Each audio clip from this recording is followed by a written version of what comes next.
How are you doing? I'm 𝗤𝗏𝗟𝗧𝗨. Thank you for joining me. Well, we're in part 4 of our 5-part series on the conversion therapy controversy. Part 1, we talked a little about the history of counseling and psychological care for people who were struggling with homosexuality. Then in our second part, we had a chat with my good friend Ann Paulk about her experiences with Exodus International. Part 3 last week, I wanted to share with you some of my own thoughts on the role Exodus International has played in the church and in this whole controversy over what is called conversion therapy. Today, we want to talk about the bans themselves. That is, conversion therapy bans. That's what a lot of the controversy is over, not just the idea of counseling people dealing with homosexuality, but also the attempts to criminalize that kind of counseling. As you probably already know, in countries around the world and in many states within the US, laws have been passed banning what is called conversion therapy. Conversion therapy, that is really any form of counseling or mentoring or ministry, whether professional or lay or pastoral, that advises from the position that homosexuality is a sin. It's one of many behaviors that falls short of God's will. And like any sin, it can be turned from and overcome, and it should be turned from. Well, if you're doing that kind of advice giving, you're doing what they call conversion therapy. Big question. How do you practice the Christian faith without practicing the belief that we have a creator who has certain intentions and that whatever falls short of those intentions is by definition of sin? And therefore, if something is defined by the sacred writings, inspired by the creator as a sin, then that sin can and should be turned away from, and it can be overcome.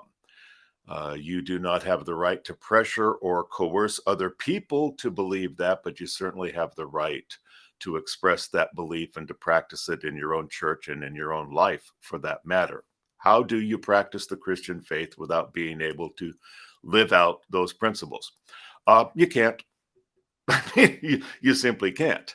And that's why we're talking about this subject. This is a key issue. This is not just about the controversy over conversion therapy. This is really about the role of the body of Christ as the salt of the earth and the light of the world, and the role of the government, particularly the role the government assumes when it tries to interfere with the exercise of free religion from the members of the body of Christ. Okay, why are we even arguing about this? I mean, didn't we assume all along that freedom of speech and freedom of religion are guaranteed? Yeah, we assumed that, rightfully so, but that whole idea of freedom of conscience, speech, and religion, that's not the default position of human history. You know that? Tyranny over speech and even thought is traditionally more the norm than the exception. So what we're really seeing is history repeating itself. One of my favorite plays and films of all time is A Man for All Seasons.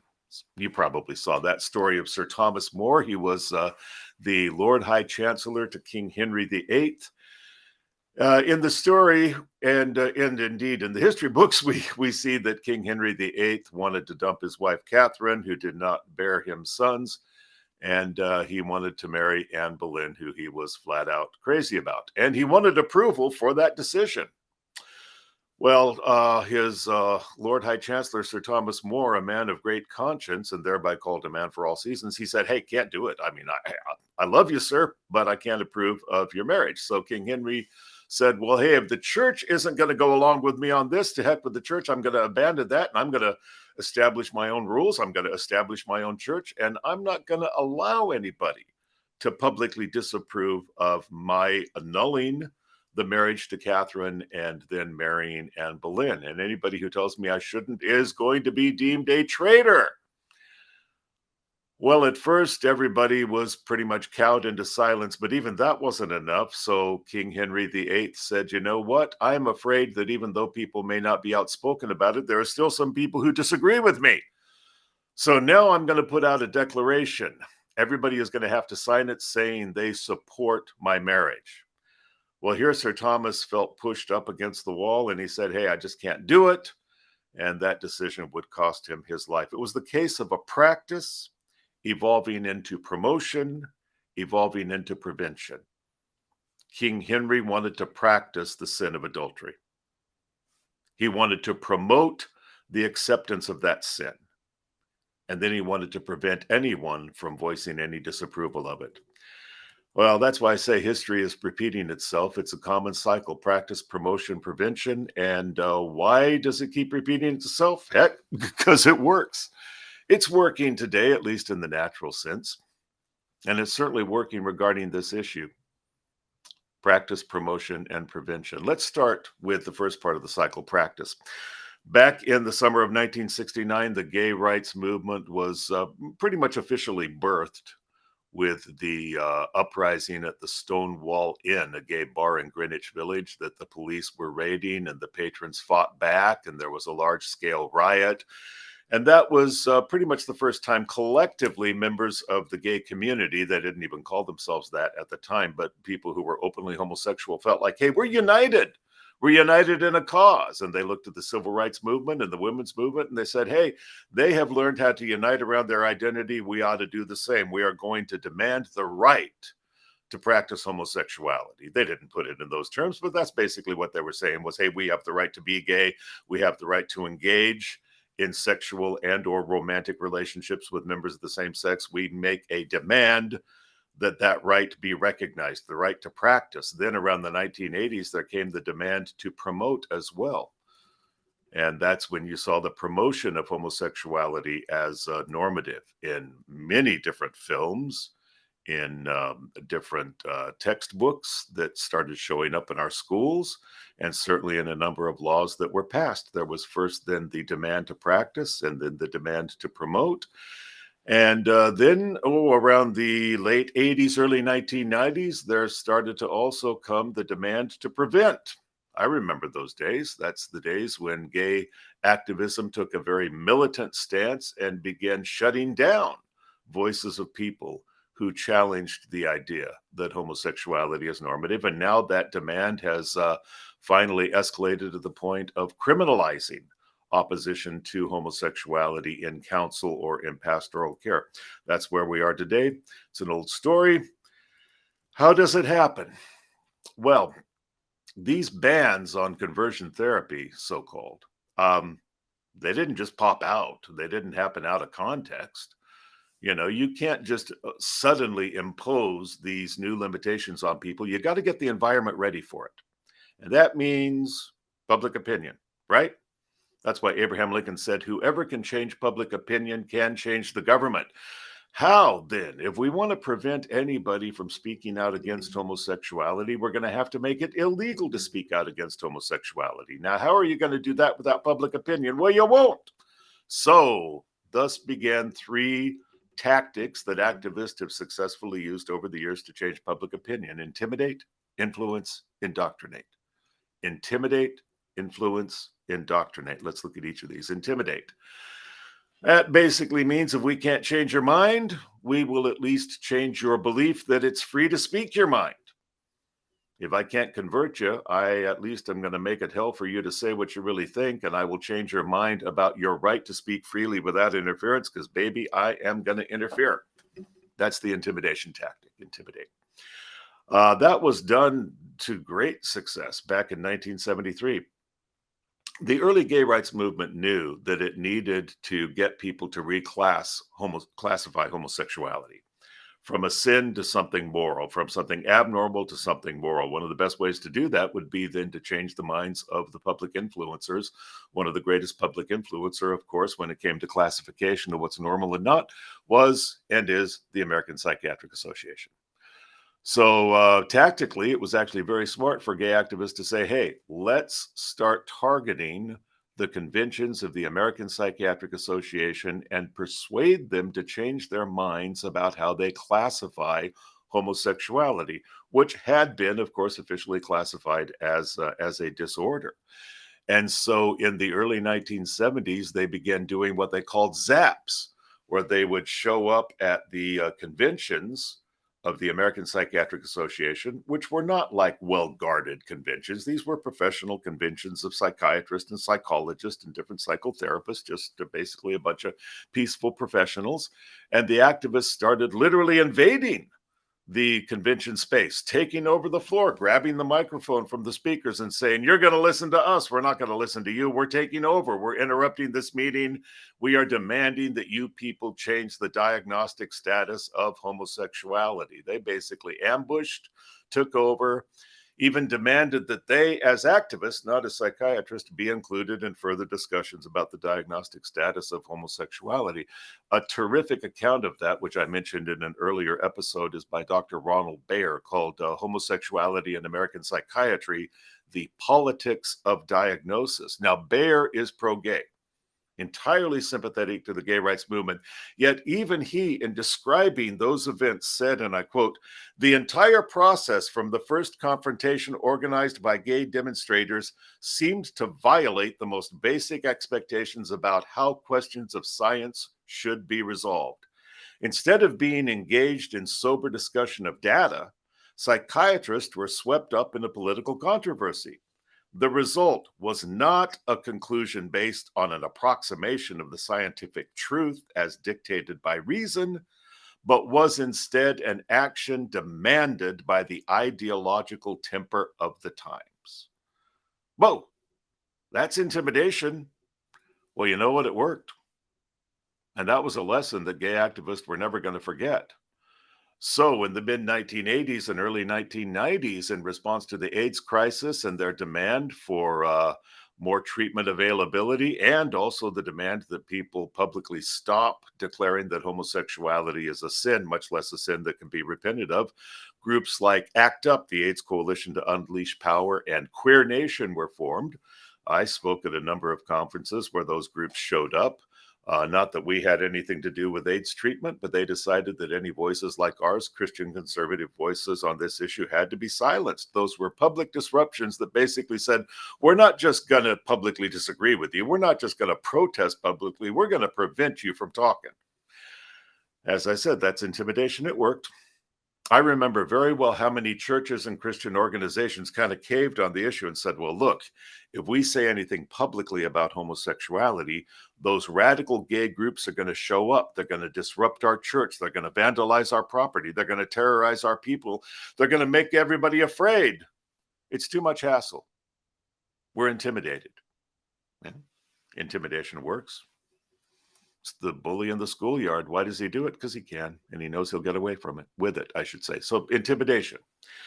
That's the first tactic. The second was influence, okay? Influence. Let's not just intimidate people. Let's influence those who can be influenced. Now, how do you influence? Get yourself some influential voices. Get some influential voices who will basically say to the population, let me appeal to your better nature.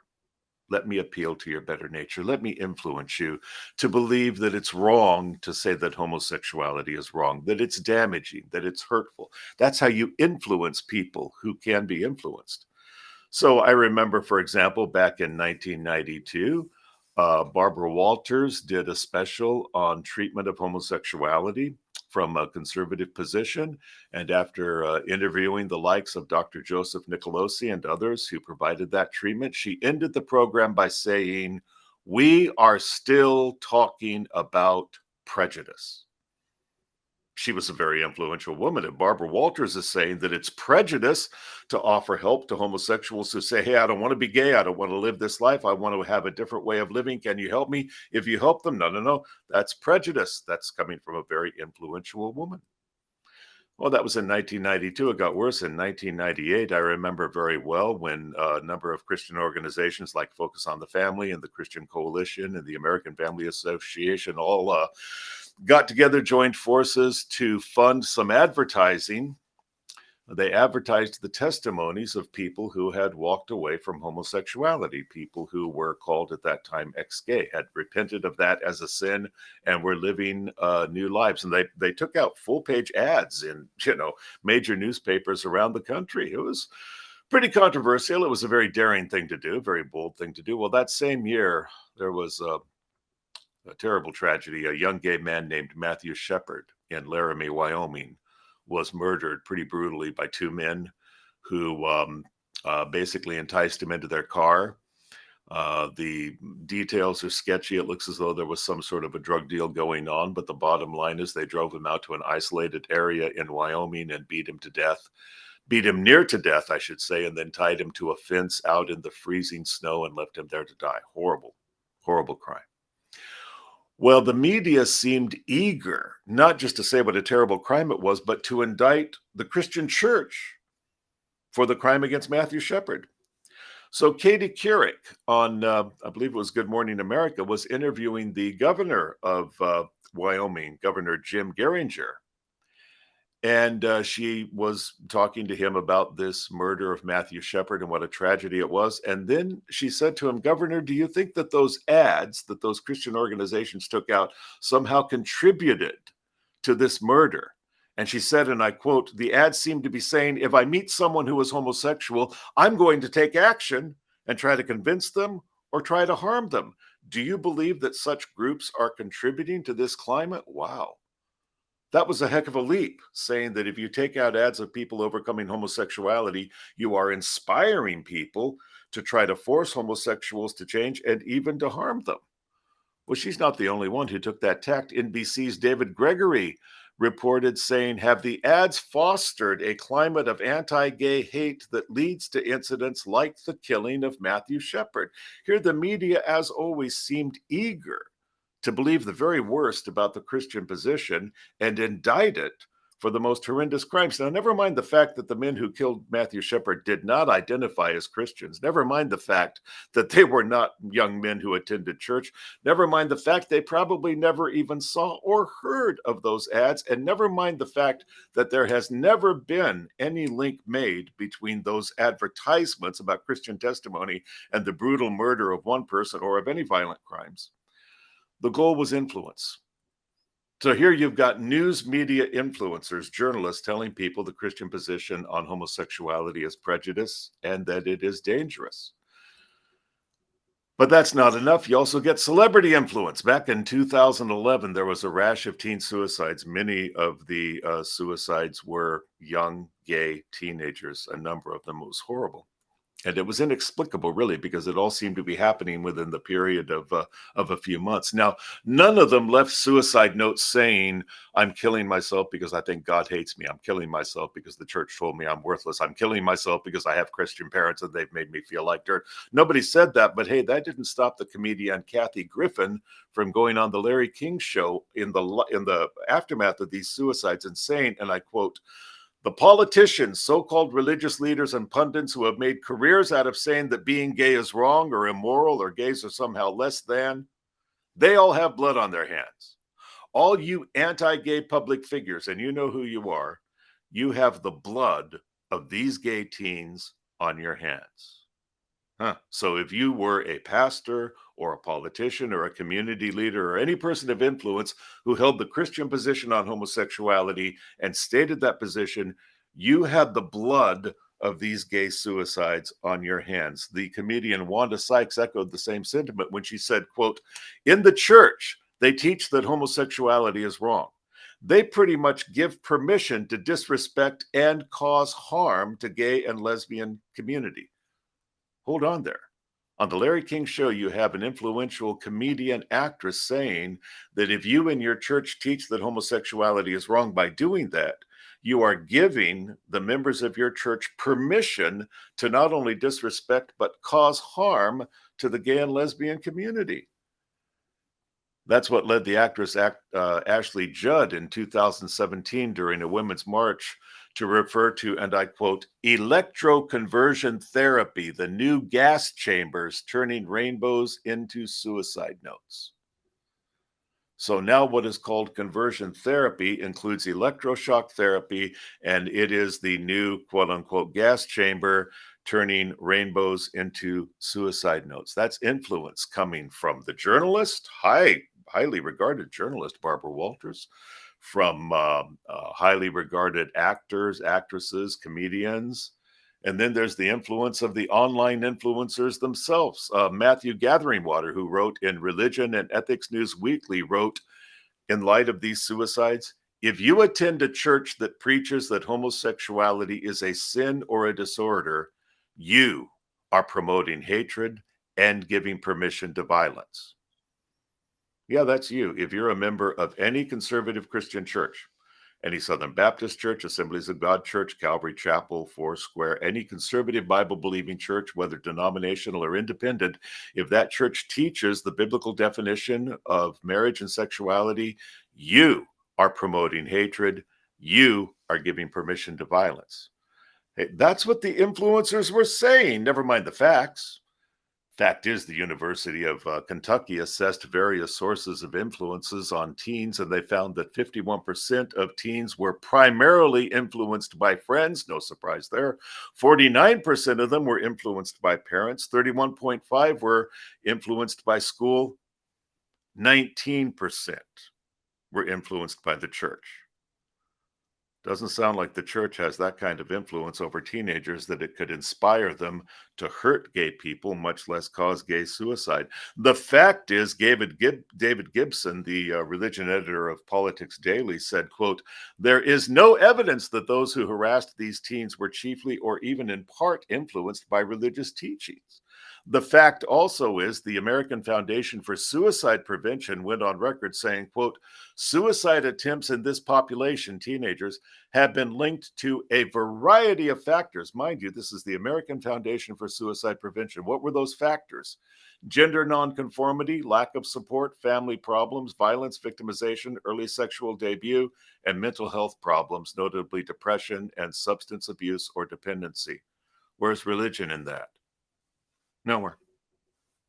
The fact is, Katie Abel, a pro-gay advocate, wrote in the book Understanding Your Gay Teen, quote, the causal link between sexual orientation and suicide has yet to be determined. Well, those are the facts, but never mind that. The influencers have a narrative, and the narrative thereby has influence. So, the tactics: intimidate, influence those who can be influenced, intimidate those who will not be influenced, or third tactic, indoctrinate. Just keep repeating it. When you influence, you try to reason with people. When you indoctrinate, you just say, now repeat after me. This is this, that is that. This is this, that is that. Keep repeating it. That means repetition, not reason. Repetition. It's kind of like the 10% statistic. I wonder if any of you remember a time when it was commonly assumed that 10% of the population was lesbian or gay. Hey, that used to be like Orthodox doctrine. Oh, everybody knows that 10% of the population is gay. Why'd everybody know that? No particular reason. I mean, vague references to the Kinsey report, which even itself did not say 10% of the population is gay. So how did it come to be common knowledge that 10% of the population were homosexual? Easy. People just kept saying it. Gay activist Bruce Voller, who I remember from my own days with the gay community back in the late 70s, early 80s, he, within the last few years, made an admission, which I actually appreciated. It was pretty honest. He talked about the fact that he got some pro-gay legislation passed in the 70s and 80s based on the misunderstanding that 10% of the population is gay. And he said, here I quote, the concept that 10% of the population is gay has become a generally accepted fact. As with so many pieces of knowledge and myths, repeated telling made it so. That's the same tactic used with the born gay argument. That was never proven, but good grief, you'd never know it was never proven. People just kept repeating it until everybody assumed it must be true. Why? Because repeated telling makes it so. History repeating itself. All you need to do, intimidate the people who won't be influenced, influence the people who can, and indoctrinate those who cannot be influenced but won't be intimidated. Now, how did we ever get to the point where those bans began? Well, the environment got prepped, just like you prep the yard for gardening. So the environment got prepped, the population got prepped, public opinion got prepped with intimidation and with influencing and indoctrination. Logical outcome, criminalization. Why not? I mean, if you have convinced the public that something is not only wrong, but it's absolutely dangerous, then yes, it should be criminalized. Case closed. And that's where we are today. Now, there are 3 reasons this is so totally wrong: presumption, persecution, and precedent. Presumption, persecution, and precedent. This is wrong. This move to ban so-called conversion therapy is wrong because it presumes to know better than the individual. It is the government presuming to know better than the individual what the individual really wants and needs in life. Of course, neither I nor any reasonable person nor anyone with half a brain for that matter would say that it's right or reasonable to force people to change if they don't want to change. But by the same token, it is not right nor is it reasonable to forbid people to seek change if change is what they are seeking based on their own worldview, their own belief system. Back in 1984, I had a right to seek out professional help when I realized I cannot be comfortable any longer engaging in same-sex sexual romantic relationships. I am not going to embrace a gay identity. I want to explore my options. I want to understand what potential I may have for a heterosexual union, or I want to explore how I am going to live a celibate life if that is what I need to do. I want to better understand how to maintain my commitment to live in consistency with my worldview. I had every right to seek out that help. Nobody had the right to tell me that I could not. And every so often when somebody would say to me, "Oh, Joe, you're just being influenced by homophobia or by the church or by the culture," I would say, "Are you nuts? I spent the last 6 years basically thumbing my nose at the church and the culture. I didn't care what people thought. I decided based on my own conscience and my own understanding of my own worldview that this is what I wanted. Nobody had the right to tell me that I couldn't.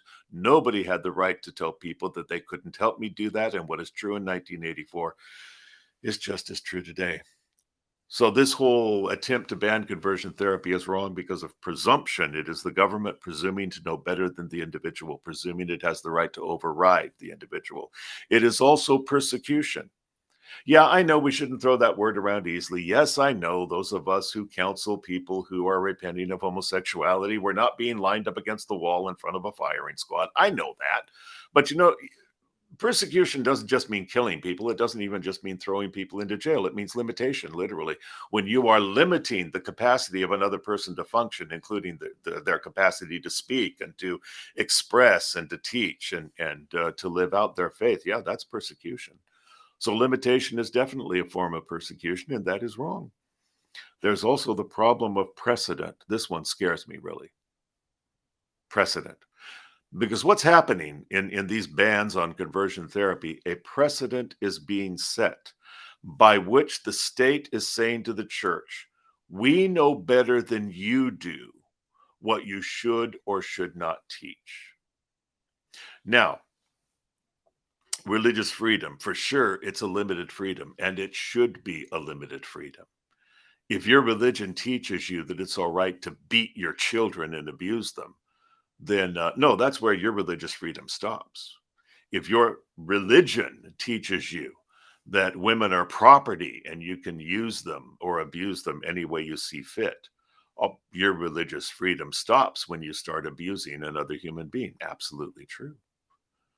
But if you say that somebody's religious beliefs are violating the rights of somebody else, you know what? The burden of proof is on the accuser, not the accused. And so far, these bans are being passed without the burden of proof having been met. The proof has not been forthcoming. Lots of stories have been forthcoming. Lots of anecdotes have been forthcoming. Sure, stories and anecdotes are not proof. Good night. 19 innocent people were killed in Salem, Massachusetts during the witch trials because of anecdotal proof, but no real proof. So yes, people can say things repeatedly. That in and of itself is not sufficient proof. But these laws are advancing regardless. And you know what? That's a big government dream. The powers that be today, this is not just talking politically, this is talking socially and even from a Christian kingdom perspective. The powers that be today that want expanded government, of course, want bans on conversion therapy to be put into place, because where you have bans, you have bureaucracies. If you're going to make something legal, now you've got to establish the bureaucracies to enforce the criminalization of that thing, whatever it may be. That means investigators, inspectors, whistleblowers, committees, re-education of the masses. I dare say a lot of people who still think homosexuality is a sin are all for this kind of approach to it, because they are for big government even before they are for their own convictions about what's normal or abnormal sexually. So you better believe that plenty of people who want expanded government will throw their weight behind bans on conversion therapy. So how are we responding as a church? Now, it's interesting to look back at A Man for All Seasons. It portrays the conflict between Sir Thomas More and King Henry VIII. King Henry is the rebel who wants to be legitimized, so he passes a law. Cardinal Wolsey is his very corrupt cardinal who wants power above all else. So he goes along with the king. He enforces the king's edict, not because it's right, but because it's convenient for him. It'll keep him in position and in power and in wealth. He aligns himself with the king. Thomas Howard, the third Duke of Norfolk, agrees with Sir Thomas More that the marriage is wrong, but he wants peace. And he says to Sir Thomas, come on, I know that what the king is asking for is wrong, but just for the sake of unity, can't you sign the declaration? I signed it. The rest of us signed it. We are all saying we're in agreement with the king because we don't believe that we should make trouble. Won't you sign it as well for the sake of fellowship?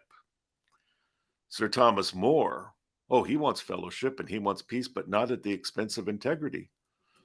So when his friend Thomas Howard says, can't you come with us for fellowship? Thomas More says to him, quote, and when we die, and you are sent to heaven for doing your conscience, and I am sent to hell for not doing mine, will you join me there for fellowship? No. Sir Thomas More took St. Paul seriously when he said, as much as lieth within you, live peaceably with all men. He tried. But when pushed against the wall to sign something he could not sign in good faith, he took Peter seriously when Peter in the book of Acts said, hey, decide for yourselves. But on our part, we know we ought to obey God rather than man. That was a simple decision that cost him his life. But his last observation, at least according to that narrative before he died, was, I die the king's good servant, but God's first. And there you go. Cardinal Wolsey is the apostate church, the church that only wants power and position without any purity. Sir Thomas Howard, he's the carnal church, the church that wants peace at any cost, the church that may believe the right things but won't have the spine to stand up for them because it prefers getting along with the world to confronting the world when the world needs to be confronted. Sir Thomas More is the true church, wanting purity first and foremost, regardless. When we respond to these bans on conversion therapy, and we will, don't kid yourself into thinking we won't. Everyone will eventually have to take a stand on this. We are either going to be the apostate church or the carnal church or the true church. We're going to stand with Cardinal Wolsey or Thomas Howard or Sir Thomas More. I already know where I'm going to stand. My family already knows where they're going to stand. And I think I know where you're going to stand too. I sure hope I'm right. And I'll look forward to seeing you there. If you have not yet subscribed to this podcast, won't you subscribe now? If you'll hit that bell and in the comments section, let me know that you've subscribed so that I can personally thank you. I'd love to see you week by week as we're offering this series. Next week, we'll offer our concluding episode on this as we talk about how to specifically answer the main arguments raised by people who want to ban conversion therapy. Now, if you've not yet picked up a copy of my latest book, Christians in a cancel culture. That's what this podcast is based on. This book is written to equip the average believer to be able to clearly and hopefully intelligently discuss abortion, transgender, racism, homosexuality, and progressive Christianity from a specifically, distinctly biblical worldview. It's practical, and again, it's written for both insight and equipping. Do pick up a copy of this. And if you'd like to support our work so we can go on providing free content, why, we'd love to have you partner with us. Just go to joedallas.com/giving, joedallas.com/giving to find out how you can better partner with us and support this ministry. Hey, I will look forward to seeing you next week for the last part on this 5-part series. Meanwhile, let's keep in mind the advice Paul gave to Timothy. It's our job description. The servant of the Lord, he must not strive, but be gentle to all, apt to teach, patient, in meekness instructing those who oppose themselves, if perhaps God will grant them repentance according to the knowledge of the truth. Let's always remember, when it comes to the truth, it is not just where you stand, it is also how you stand. Hey, thanks for being with me. It's great seeing you. God bless.